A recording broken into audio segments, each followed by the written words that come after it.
a day. But they paying me now to let y'all know how to make some money out while y'all watching me. Man, we family. Of course I'ma do it. So the name of this app called Free Cash App. You're basically playing the game to make some money out. Some money. This is what I'ma do. This Free Cash App, I'ma leave the link in the bio. My QR code will also be on the screen. Take a picture, get directly to the app. For the inconvenience, I'ma leave y'all $5. I never thought I'd see the day either, but they really paying now to put people on while they watching.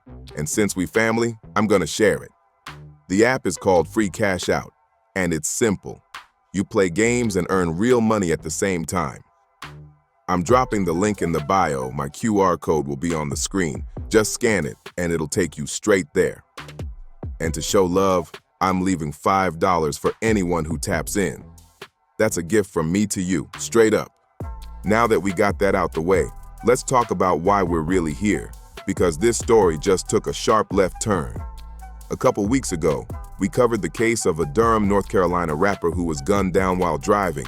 Inside that vehicle was a woman riding with him. What happened next shocked everybody. Shots rang out while the car was moving. The rapper was shot in the neck, the woman was shot in the head, and the vehicle lost control. The car slammed into a Wendy's, turning a regular night into complete chaos. First responders rushed in. Glass everywhere, sirens screaming. What's the address of your emergency? I'm on the Wendy's at Hillsborough Road. Somebody just did a drive-by and the car just wrecked into the front of Wendy's. Sir, hold on. I need to find the address first. I'm sorry. Spitting everything. From Hillsborough Road. Repeat. Are you okay? Information. Hillsborough Road. And tell me. Okay. I need It was to dark get color. the driver's description. Was it still a female? I can't tell. It's like the bag is closed off. You can't see inside. Oh, the suspect, sir. The suspect that did. I didn't see him. That's what I'm saying. And at the end of it all, only one person survived. At the time, information was tight. Police weren't saying much, and the internet started doing what it always does, speculating, guessing, and pushing narratives without facts. Some people assumed this was a robbery gone wrong. Others thought it was a setup, and a few tried to say it was random violence, but none of that was confirmed. Fast forward to the last 24 hours, and a lot has changed. The victim's memorial service was held, bringing family, friends, and the local community together to mourn a life cut short. Emotions were heavy, questions were still unanswered, and the pain was real. But then Durham County Police made an announcement that caught people off guard. Authorities confirmed they have made an arrest in connection with the shooting. And here's the part that surprised everyone. The arrest was not who most people assumed it would be. That detail alone flipped the whole conversation, because once you hear who was taken into custody, it forces you to rethink everything you thought you knew about this case. Motive, relationships, timing, all of it suddenly looks different.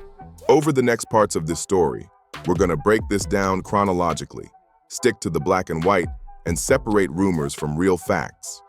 We'll talk about who the victim was, what led up to that night, what police are now saying, and why this arrest matters way more than people realize. Remember this, I don't give angles, I give the story. No sides, no hype, just the facts as they come out. When the arrest finally dropped, it stunned everybody. A woman, barely 110 pounds soaking wet, was now charged with murder, and people close to her couldn't wrap their heads around it. Family, friends, and folks who knew her personally all started asking the same question out loud. How? How does someone they describe as small, quiet, and non-violent end up at the center of something this serious? That's exactly what we're breaking down today. We're gonna identify who this woman is, explain how she allegedly got caught up in this, and most importantly, walk through the public facts only. No guessing, no exaggeration, just what's in black and white. I also submitted a FOIA request, so we're gonna talk about the initial 911 call, what was reported to local authorities, and what detectives say they observed once they arrived on scene. But before we get into all of that, let me say this clearly. I don't push angles, and I don't run narratives. I just give you the story, straight up. So with that being said, make sure you like, comment, and subscribe, because this case is way deeper than people think, and we're about to jump right into it. Now let's rewind for a second. The victim in this case was Jeffrey Fine, 30 years old, known in the Durham area by his rap name, Billy Russell. And yes, that name matters. According to investigators and open source reporting, the Billy nickname wasn't random. It allegedly tied back to Blood's affiliation, which becomes a key detail later in this story. If you want a full background breakdown on Billy, that video is already up and the link is in the bio. But here's what's important right now. Billy was gunned down on January 4th, 2026, just months after his brother was also killed. 2 losses in one family, back to back, and both tied to street violence. That alone put this case under a microscope. At first, people assumed this was the usual story the internet jumps to: rival beef, street retaliation, or someone from the outside pulling up. That's what most folks expected. But as new information surfaced over the last few days, that theory started falling apart fast. Police didn't announce some masked shooter or random suspect. Instead, they arrested a woman, someone who had a direct connection to Billy. And once her name started circulating, the reaction was immediate. People who knew her said she didn't fit the image at all. No long rap sheet, no reputation for violence, nothing that screamed murder suspect. That disconnect is exactly why this case has people divided right now. So the real question becomes, was she the trigger? Or was she caught in the middle of something bigger? And that's where the facts matter more than opinions. In the next part, we're going to walk through the 911 call, the crash scene, what officers say they observed when they arrived, and what prosecutors are using to justify such a serious charge against her. Because sometimes the person everyone overlooks is the one standing closest to the truth. Car. Oh man, here's a Injured. How many people are injured? like a woman and 2 people. Vehicle. So they hit something with the front of it, and there's at least 2 occupants inside. No one's speaking to us, but my partner can hear a good Sam talking to a female, and there's a female saying that she doesn't feel good. Staff than I do. He said I would never put you on the yard in Carolina. You want to go to the feds? They respect my gangster. Why they keep on testing you? If a nigga sneak. And once you hear what detectives found that night, you'll understand why this case flipped the way it did. Durham police would later confirm that a man was dead and a woman was fighting for her life after a late-night shooting that shook the city. On that Sunday night, just after 9 p.m., officers responded to reports of gunfire on Hillsborough Road. According to police, a Chevy Malibu was traveling westbound when a second vehicle pulled alongside and opened fire directly at it. This wasn't random shots in the air. This was aimed, intentional, and dangerous. As most people know by now, the man who lost his life was 30-year-old Jeffrey Fine, also known in the local music scene as Billy Russell. May he rest in peace, and love and condolences to his family, because this was a hard one. Police confirmed Jeffrey was pronounced dead at the scene. Inside that same vehicle was a woman who was also struck by gunfire. She was rushed to the hospital with life-threatening injuries, and at that time her survival wasn't guaranteed. Almost immediately, the internet went into overdrive. People started speculating about who was driving, who was shooting, and why this even happened. Some blamed street beef, others said it had to be gang-related, and a few tried to point fingers without any proof at all. But police stayed quiet, releasing only the basics and letting rumors burn themselves out. Days later, on Friday, January 23, 2026, Jeffrey's funeral service was held. From the outside looking in, it was a beautiful but emotional send-off. The theme color was red. Friends and family showed up in force, and people celebrated his life the best way they could despite the pain. Music, memories, and tears filled the room. It was clear Jeffrey was loved and respected by a lot of people. But while the family was laying him to rest, Durham Police Department dropped a bombshell that same week. Authorities announced they had officially made an arrest in the homicide. And this is where everything flipped. Police revealed that one day earlier, on January 22, 2026, they arrested a 26-year-old woman identified as Ariana, also known by the nickname Taco. That name alone caught people off guard. Nobody expected the suspect to be a woman, let alone someone who had been riding in the same vehicle as the victim. That announcement sent shockwaves through the city and across social media. People were confused, angry, and asking non-stop questions. How does the passenger turn into the murder suspect? What role did she actually play? And how does this line up with the original reports of a second vehicle firing shots? At that point, police still weren't giving full details. No motive was publicly confirmed, no weapon had been discussed, and no explanation had been offered as to how Ariana ended up charged.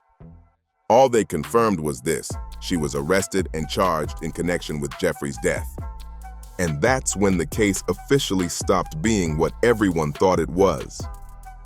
Because when the suspect is sitting inside the same car as the victim, you already know the story is way deeper than a drive-by. In the next piece, we're going to break down what police say actually happened inside that vehicle, what the FOIA records reveal, and why investigators believe this case isn't about an outside shooter at all. Once the arrest details came out, the seriousness of this case hit even harder. According to her arrest warrant, Ariana, 26 years old, was charged with 4 felony counts. That includes 1 count of murder, 1 count of assault with a deadly weapon with intent to kill or inflict serious injury, and 2 counts of felony conspiracy. That's not light work at all. Authorities denied her bail, meaning she is currently being held at Durham County Jail with no bond. Court records show her first appearance is scheduled for this upcoming Friday, and we'll do our best to have coverage on that as soon as it happens. Because whatever comes out of that courtroom is going to matter. A lot. Before we even talk about how she allegedly got wrapped up in all this, it's important to look at how people close to Billy Russell reacted once the arrest was announced. His mother spoke out and said, "I told you, son, justice would be served. Mama ain't never lied to you. You and your brother Rich see it now." That comment alone told people she always believed this day would come. He's wrong and we gon' pull up. Okay. There's some breaking news that we're following today. Right now, Durham police have been at the scene of a deadly drive-by shooting overnight. This happened on Hillsborough Road. 1 person was killed and another was seriously injured. And Chris, Durham police confirmed with us that it was a Chevy Malibu that was shot at, and that's the car that we've seen forensics investigate for the past few hours now. Just within the past 5 minutes, we've seen them take out a car seat. It looks like a car seat that we've seen. We do know from Durham police that a man and woman were inside. Another voice that spoke up was Billy's girlfriend, the same woman some people online had accused of setting him up early on. Her name is clear, and she did not hold back at all. She went straight to Facebook and posted, "You getting your justice, babe? Rest easy." Big shout out to the detectives because they did exactly what they told me they was gonna do. That's why I shut up and stayed patient. Now everybody looked crazy blowing up my phone trying to get details, running to Facebook and acting like investigators. That post flipped the narrative fast.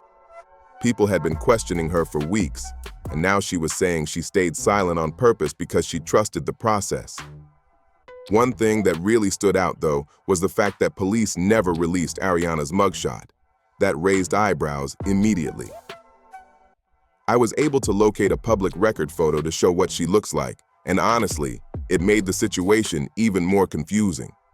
She's small, about 110 pounds, a college graduate, and by all appearances, not who people expect to see charged with murder. Even people close to her commented things like, "This can't be true," and "wrong place, wrong time." But what really caught my attention were comments from men saying "free taco," throwing up 2 C's and referencing a blue hawk symbol. We're not playing detective, so names won't be shown, but those comments were loud and clear. That detail matters because it puts something into perspective. Billy was allegedly affiliated with the Bloods, and now you've got comments pointing to a Crip-associated symbol popping up in defense of Ariana. Right there, it tells you this wasn't some simple domestic or jealousy situation. Then you start seeing comments saying things like, "I heard it was her car, but her boyfriend had it," and "Why is she charged but not the other guy who was with them?" And now the picture gets even darker. Because what it looks like, based on public speculation, is that Ariana may be sitting in jail because it was her vehicle, and investigators believe she knows exactly who pulled the trigger. If she doesn't cooperate or testify, she could be forced to take the entire fall. There was also a wild rumor floating around saying she was the daughter of Crystal Mangum, the woman imprisoned for murder who later admitted she lied in the Duke lacrosse case. I checked that thoroughly. That rumor is false. That is not her mother, and that narrative needs to stop. At this point, what's clear is this case is far from simple. A woman charged with murder, a vehicle tied to the crime, gang indicators in the comments, and questions about who actually pulled the trigger. And trust me, we're just getting to the part where things really start making sense. What really threw people off in this case is the image versus the charges. A woman with that demeanor, that tone, that online presence, no chaos, no reckless energy, now facing some of the most serious charges you can catch. For a lot of people, that disconnect is hard to process, and honestly, that's why this story deserves a deeper look instead of quick judgment. When I first covered this case, I immediately submitted a FOIA request to get official records straight from the source. At the time, we didn't have an arrest yet, and 2 days went by with no response. I figured it might take longer, so I moved forward with what was publicly available and left it there. Then something interesting happened. 4 days after the video dropped, the FOIA response finally came back. At first, I didn't even plan on releasing it. There was no arrest at that point, and I didn't want to put out half a story or create confusion. But once this new arrest update hit the internet, everything changed. That FOIA response suddenly became important context, not because it proves guilt or innocence, but because it shows how early law enforcement was already piecing things together. The timelines, the radio traffic, and the initial observations help explain why police moved the way they did and why this case didn't unfold how people expected. What this also shows is how fast narratives get ahead of facts. People were ready to label this one thing or another without realizing that investigations move quietly, especially when they believe more than one person may be involved. Silence doesn't mean nothing is happening. It usually means the opposite. And let's be real. Cases like this are never as simple as one person did everything. When you see conspiracy charges, that alone tells you investigators believe coordination, not coincidence. Vehicles, relationships, timing, and who knew what. All of that matters just as much as who fired a weapon. That's why I wanted to bring this update to you now instead of later. This month alone, there are multiple developments still unfolding, and this case is clearly not done. Court appearances, evidence disclosures, and possible additional charges could all shift how this story is understood. As of right now, the key thing to remember is this: an arrest does not equal a full explanation.